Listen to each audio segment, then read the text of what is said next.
The Stone Wolf, Part 3, by Christopher James Loosely, 40 years after the War of the Gods. Razgar happily climbed into the luxurious new carriage that awaited him for his journey out of Daraden. Now that Tanjin was no longer his master, there was a sense of relief, even knowing that he was not yet free. Tanjin noticed this change, grumbling to himself now that he could no longer tell Razgar what to do.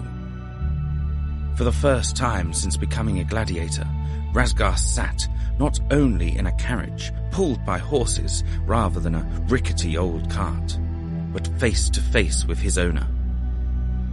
His new master, a man by the name of Laskus, was nice. Too nice. Razgar was suspicious of his kindness and his courtesy. He knew that the man had a motive for it, possibly a darker side that he would not show publicly, or perhaps he was a pleasant man as long as his fighters kept winning. However, Laskus had allowed Razgar to stay in his new armor instead of the tatty loincloth that Tanjin had so graciously given him. He would keep an eye on the man, but as long as the goodwill lasted, it would be a nice change from being beaten awake and dragged about by chains. But the chains still existed, and Razgar would not forget his goal. He had bested a giant in single combat. What else could possibly be thrown at him that he could not overcome? Content, at least for now, Razgar sat back in the seat, laid his shackled hands in his lap, and closed his eyes, just listening to the conversation that was taking place. I trust you are comfortable, Tanjin? Laskus said, watching the old troll as the scenery passed by out of the window, but Tanjin said nothing. First time in a carriage, I take it. The man chuckled as Tanjin twitched out of his state, his head turning back to Laskus. I never see anything like it, Tanjin replied, in a surprising, jovial tone for such a lecherous wretch. Another laugh slipped from Laskus's lips as he shrugged his shoulders. This is just the tip of the mountain, my friend. When we enter Tenebris, you will be in for a treat. And when we get to Nandir, your fighting pits will seem like a pig farm in comparison to our arena. Laskus explained, with a broad smile on his face. Tanjin was suckered in by the man's words, but Razgar still sat quietly, eyes closed and nothing to say. What do you think, Razgar? How do you feel about fighting in a grand stadium, with thousands cheering your name as you drench your blade in the blood of your enemies? Razgar opened his eyes, leaning forward slightly, giving a glance at Laskus, but staring straight into Tanjin's eyes. I be the son of a chieftain, a warrior of my people. As a free troll, I fought for my clan to rise us up above all others. As a gladiator, I be fighting for my name alone, so that with every victory, it is more feared, more respected. I fight that so one day me father prays to the Dark Lady that I never be freed, that he trembles in fear at the very thought of my return.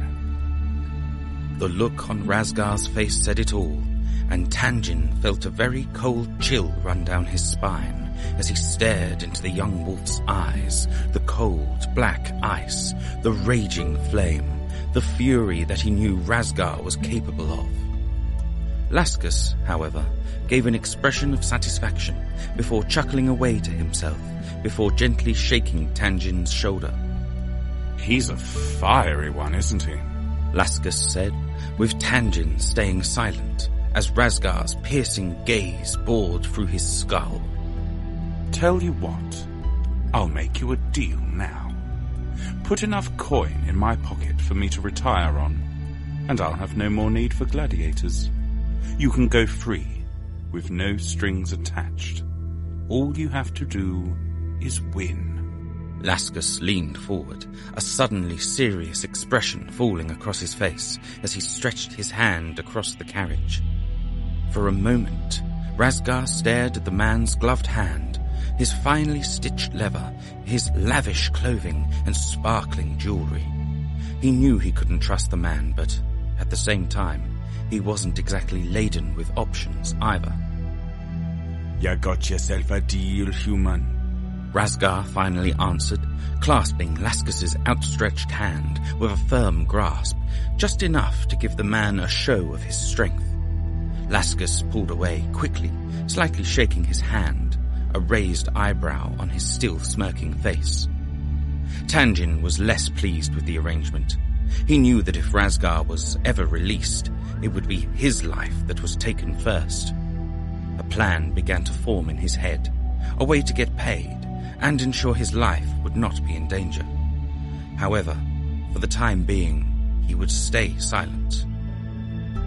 The days went by, and Razgar had seen more of the world than he had in his 200-plus years of living in it. They passed through the garrison that bordered on the two realms, and even found out what the other races called their lands.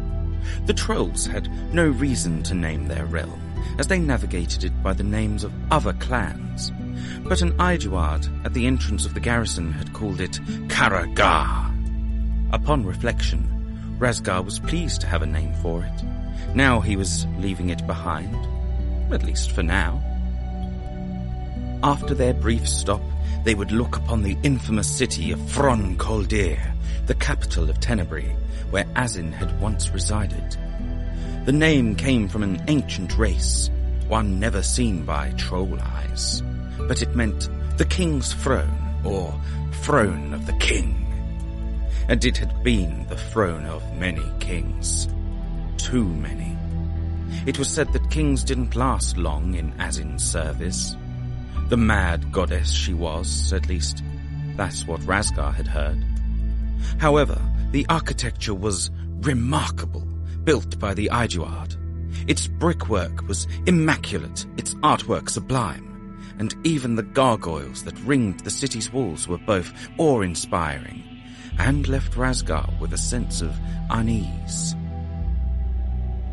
Travelling so close to the capital made it hard to enjoy the view, and it wasn't until they had climbed the crest of a nearby hill that it could be seen in all its glory.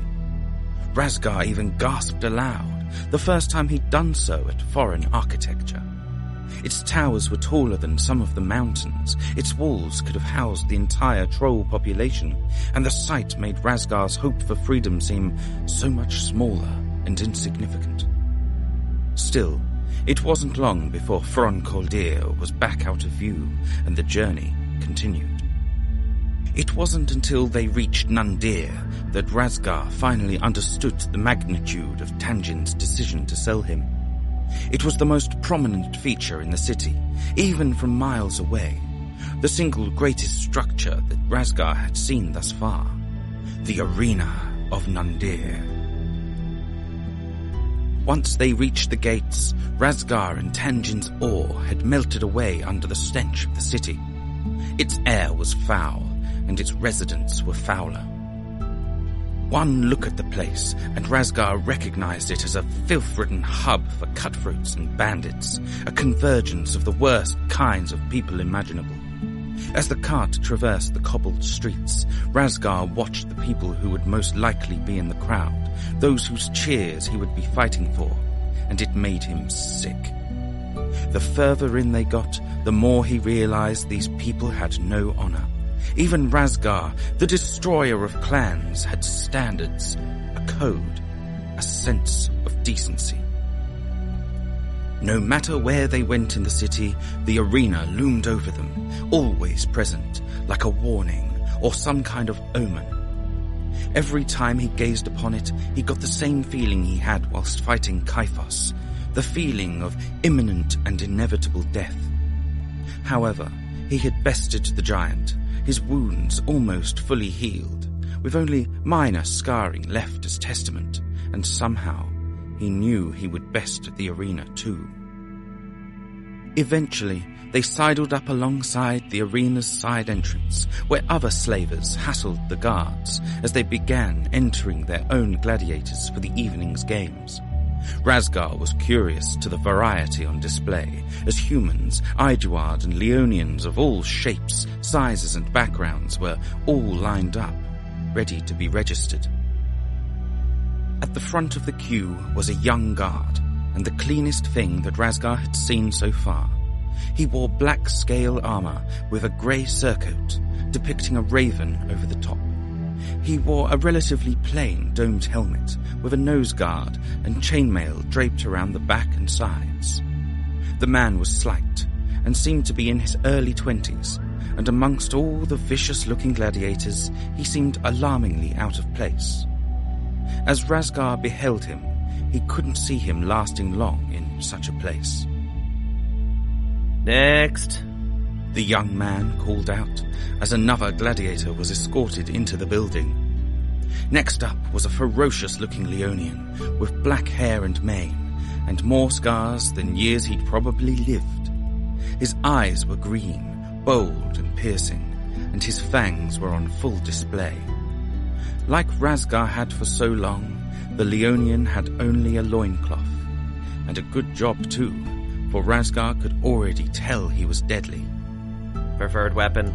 The man asked, but with no response other than a light growl, with the Leonian's master reliably informing the man that his fighter liked a pair of hatchets, and after signing, the Leonian was escorted inside. Eventually, Razgar was finally at the front of the queue, and the man looked intrigued, but the troll could see the flickers of fear in his eyes. Laskus strode forward, leaning on a small podium that the guard used for the registration parchments. The slaver smiled at the young man, and Razgar could tell the guard was fighting the urge to roll his eyes. Clearly, this was not their first meeting. I come with a special treat, Beric, one that will become the talk of the city. As Laskus stared, grinning inanely, Beric did not look impressed, and barely looked up from his parchment to reply. If it's anything like your last special treat, it'll be like that codpiece incident all over again. Do you even know how much damage your offering caused last time? Beric asked, with Laskus sniggering as he remembered the incident in question. We almost ended up in the cells. You're lucky Alexis had just gotten his promotion in front of the fines. You still owe him for that, you know. He will be repaid in due time, I promise, Laskus replied, waving his hand in dismissal. But this is different. I watched this Tro best a giant in single combat. He truly is the cream of the crop, and will make me a fortune upon the sands. As Laskus spoke, Beric looked around him, staring Razgar up and down. So this is a troll. Forgive me, I've never laid eyes upon one of your kind before, Beric said as he awkwardly stared, with Razgar giving a slow nod of approval. Well then, what's your name, gladiator? My name be Razgar, son of the Stone Wolf and destroyer of clans, Razgar replied, with a deep, gruff tone as he loomed over the tiny human. Slightly shaken, Beric nervously nodded as he wrote on the parchment. Razgar the Destroyer. Good, yes, that'll excite the crowd, all right. And a weapon of choice? Beric continued, fumbling over his words. Give me a good spear, and everything you put in front of me will die, Razgar said, slowly, with Laskus bursting out into a laugh as Beric tried to remain calm in Razgar's fearsome presence. The slaver gave Razgar a playful slap on the back whilst pointing at him with the other hand. Does this one have some spirit or what? Laskus said, between bouts of guffaws.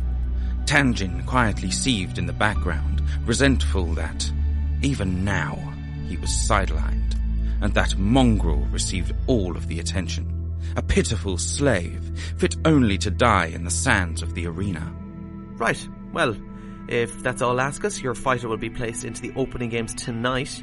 You and your guest may sit with the other Lannisters, so please arrive promptly at 6 o'clock. Beric said, as Lascus began to walk away to the carriage with Tanjin in tow. And Lascus, try not to cause any trouble this time. The slaver gave a quick wave over his head before disappearing into the carriage, and the two were off into the street. Like the other fighters before him, Razgar was led into the winding halls of the arena. All around him were distant noises, echoing in from afar. He heard grunts and shouts, squeals and screams, along with the growls and roars of beasts. Razgar identified one of the roars as a boran, and with his already mighty reputation, he knew he'd inevitably be pitted against it. Eventually, they came to a large room, an armory of sorts, where other fighters were being stripped of their armor, and he knew that he'd have to give up what he'd so recently earned. In the middle, inspecting the gladiators, was a woman, an Aiduard. She had long purple hair, which framed her deep emerald eyes, and wore a dazzling blue dress.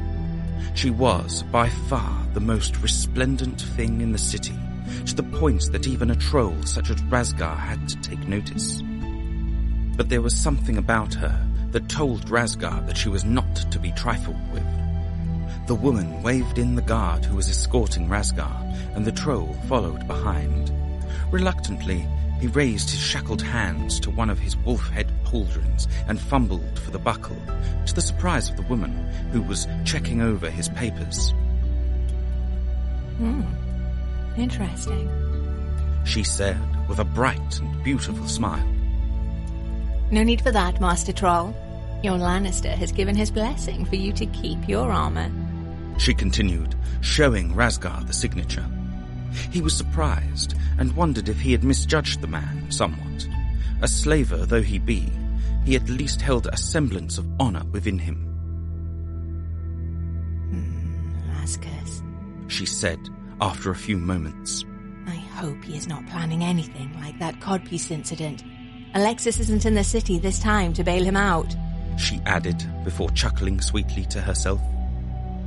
When do I fight?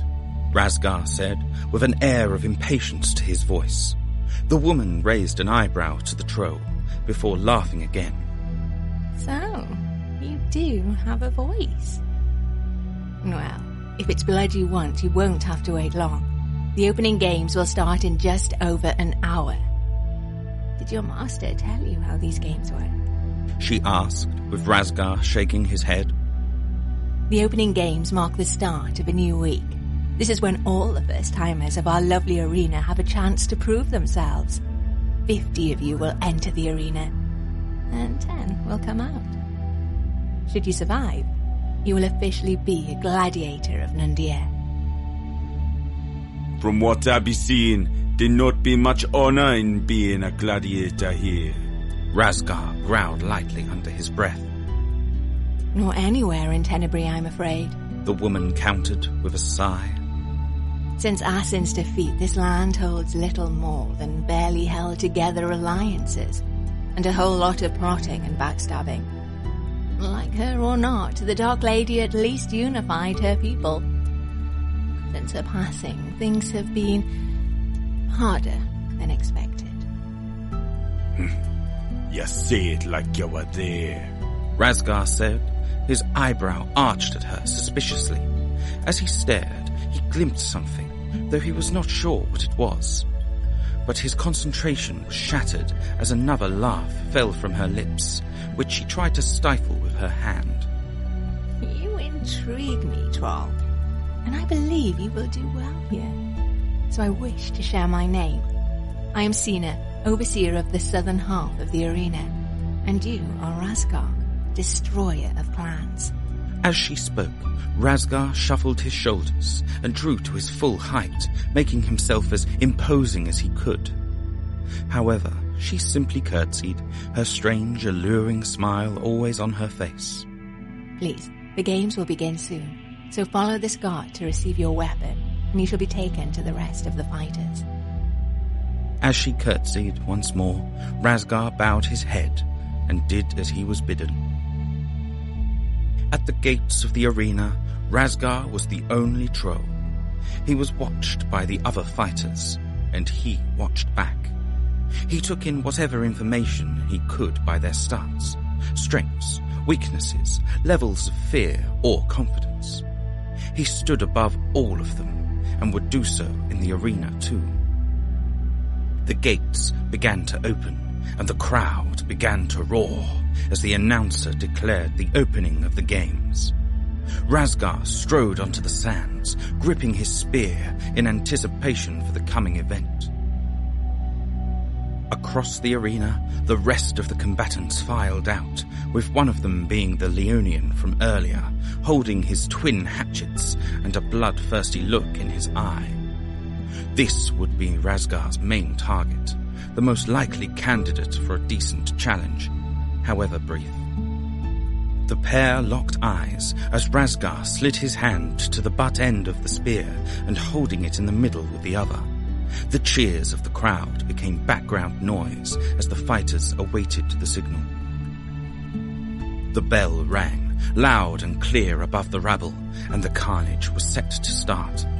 Razgar had no friends in this place, and giving no care for who surrounded him, he whipped the spear around in an arc to his side and back, striking a human across the arm and an Aiduard across the throat, which caused him to immediately halt as he gargled himself into the sand, drowning in his own blood.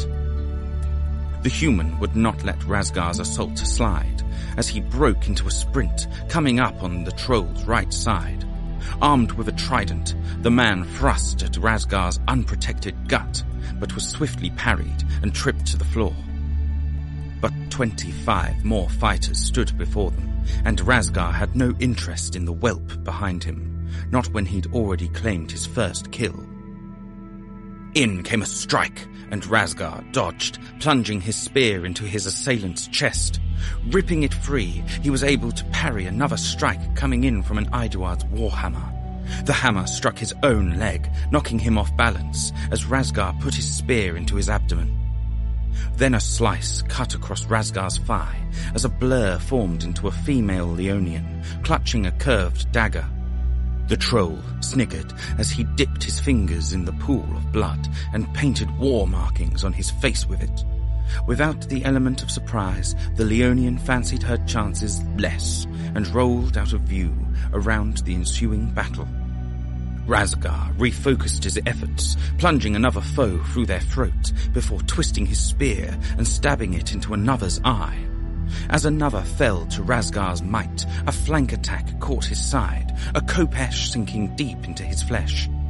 The troll turned his head, unfazed, as he grabbed the hand that wielded the sword. Another male Leonian, though smaller than the one he wanted to fight. Fruitlessly, Razgar's opponent pulled and pulled, but the troll was too strong. Sliding it back out of the wound himself, Razgar tugged the Kopesh out of the Leonian's hand before slicing him across the throat with his own weapon. The slaughter continued, the numbers were whittled down, and Razgar had claimed many lives before he was finally face to face with the black-maned Leonian, whose hatchets ran with blood.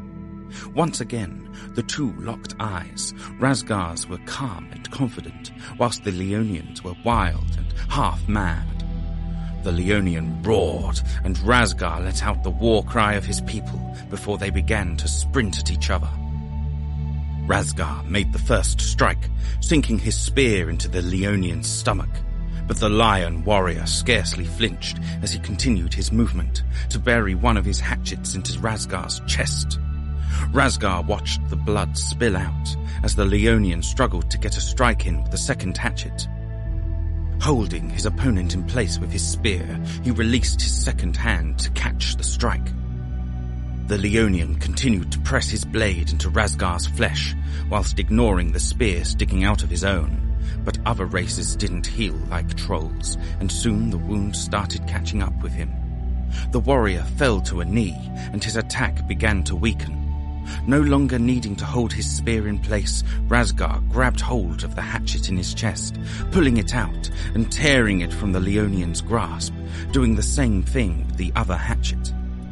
Blood had started pouring out of the Leonian's mouth and pooling in the ground below him, but the two never broke eye contact.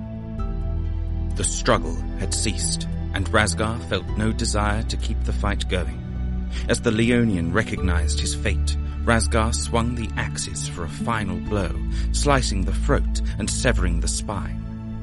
His piercing eyes still open, the Leonian's head hit the floor, and Razgar had won the match.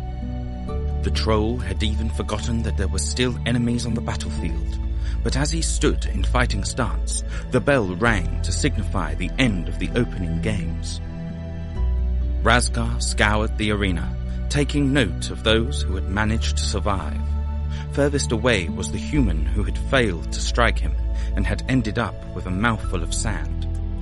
There were a couple of other humans, a few Iduard, and even a mage who had managed to slip by Razgar's notice. The troll wondered as to what elemental powers the mage wielded, as he had not seen any magic used, or perhaps he avoided fighting altogether to minimize his chance of dying. Last was the female Leonian that had managed to land her strike, but was too cowardly to try and finish the job. Her face and fur were blood-spackled, and her dagger was fully crimson. Razgar stared at her, even as the announcer congratulated the survivors and the crowd howled in merriment. But all the while, Razgar's eyes were fixed as her own met his and, with a sadistic grin, licked the blood from her dagger.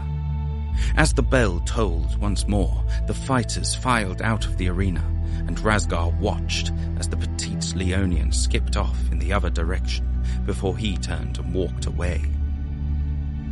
Back in the armory, Sina wore an ear-to-ear smile and seemed close to bouncing up and down as Razgar approached. She rushed over, with not a word said between them, and began checking him over excitedly, looking at his chest and thigh. The cut on the thigh had already closed, and the gash in his chest was not far from joining it, and all the while Razgar seemed oblivious to his wounds. Extraordinary. I knew trolls healed fast, but this is something else. Sina seemed a little too into her excited inspection, with Razgar fidgeting awkwardly until she had concluded.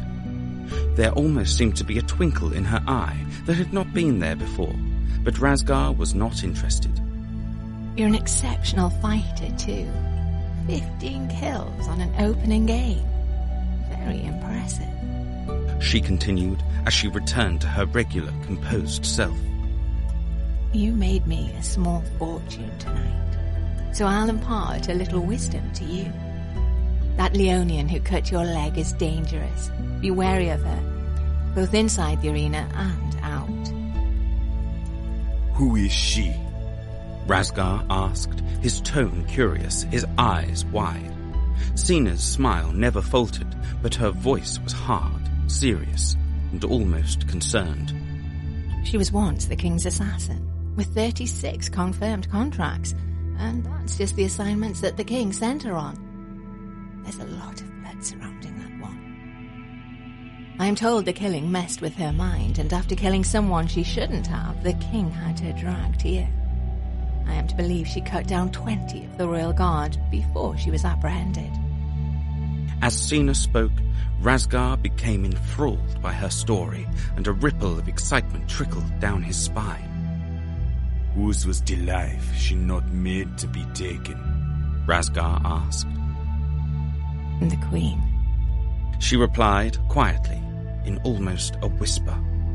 However, before the two could continue their discussion, a loud cheering echoed through the halls as Laskus bounded along, with Tanjin following behind.